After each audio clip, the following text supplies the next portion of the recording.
5ই September যেহেতু শিক্ষক দিবস ছিল, সেই কারণে কিন্তু একটি কেক ডেকোরেশন করেছিলাম।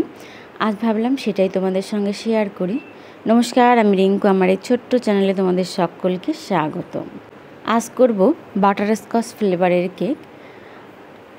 এটি 1 পাউন্ডের একটি কেক। তো 6 ইঞ্চি মোল্ডে আমি কিন্তু এই কেকটাকে বেক করে নিয়েছি। এবার কিন্তু কেকটাকে আমি 3টে ভাগে ভাগ করে নিচ্ছি। তোমরা চাইলে কিন্তু এখানে 2টো ভাগেও ভাগ করে নিতে পারো। তো আমি এখানে 3টে ভাগে ভাগ করে নিচ্ছি। ভিডিওটি সম্পূর্ণ দেখার জন্য অনুরোধ রইল।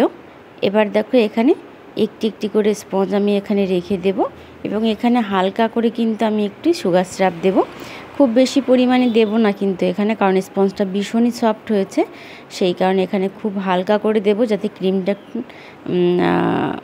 দিতে আমার সুবিধা হয়, সেই কারণেই। তো এখানে দিয়ে দিচ্ছি কিন্তু বাটারস্কচ ক্রিম। সম্পূর্ণ ভিডিওটা আমি তোমাদের সঙ্গে শেয়ার করলাম না, কারণ সম্পূর্ণ ভিডিওটা দিলে ভিডিওটা অনেকটা লং হয়ে যায়। তবে তোমরা যদি চাও তাহলে কিন্তু কমেন্টে অবশ্যই জানাতে পারো, তাহলে কিন্তু পুরো ভিডিওটা তোমাদের সঙ্গে শেয়ার করতে পারবো। তো এখানে বাটারস্কচ যে ক্রিমটা আমি তৈরি করে রেখেছিলাম সেটাই কিন্তু দিয়ে দিচ্ছি। যারা আমার এই ভিডিওটি ফেসবুক থেকে দেখছো তারা অবশ্যই লাইক, কমেন্ট, শেয়ার করে দিও, এবং যারা ইউটিউব থেকে দেখছো আমার চ্যানেলটি একটু সাবস্ক্রাইব করে পাশে থেকো। এখানে দেখো মোটামুটি সমান করা হয়ে গিয়েছে। এবার দিয়ে দিচ্ছি কিন্তু বাটারস্কচ ক্রাশ। তবে এটা কিন্তু সম্পূর্ণ হোমমেড, আমি বাড়িতেই তৈরি করেছি। বাজারের কেনা ক্রাশ থেকে বাড়িতে তৈরি করলে কিন্তু বেশি সুন্দর হয়।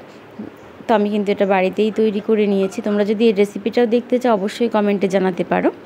আর এখানে দিয়ে দিচ্ছি বাটারস্কচের যে বাদাম এবং ক্যারামেল দিয়ে তৈরি করা হয়, সেটাও কিন্তু বাড়িতেই তৈরি করা। তো এটাও কিন্তু আমি এখানে মিক্সিতে হালকা করে একটু গুঁড়ো গুঁড়ো করে নিয়েছিলাম এবং সেটাও এখানে দিয়ে দিচ্ছি। এতে কিন্তু যে কেকের যা টেস্ট সেটা কিন্তু খুব ভালো আসে। আবারও কিন্তু একটু সামান্য পরিমাণে সুগার সিরাপ দিয়ে আমি কিন্তু আবারও কিন্তু কেকের ক্রিমটা দিয়ে দিচ্ছি।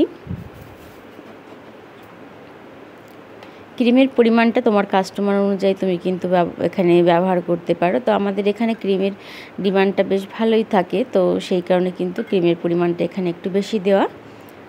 তো কেউ যদি ক্রিমটা কম পছন্দ করে তো সেক্ষেত্রে কিন্তু ক্রিমটা কমিয়ে দেওয়া যায়।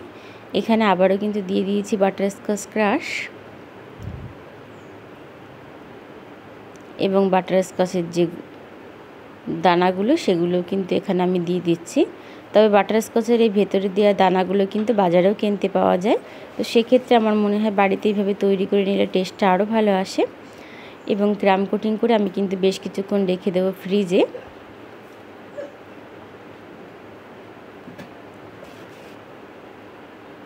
বেশ কিছুক্ষণ রেখে দেব।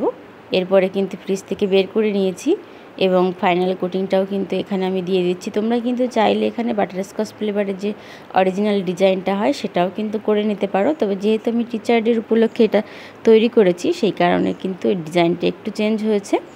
তোমরা কিন্তু চাইলে তোমাদের ইচ্ছা অনুযায়ী এখানে ডিজাইন করে নিতে পারো।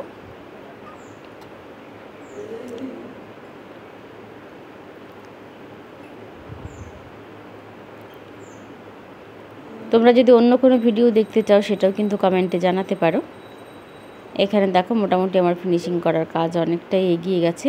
আর এই যে আমার ফাইনাল লুক কেকটার কেমন হয়েছে জানিও।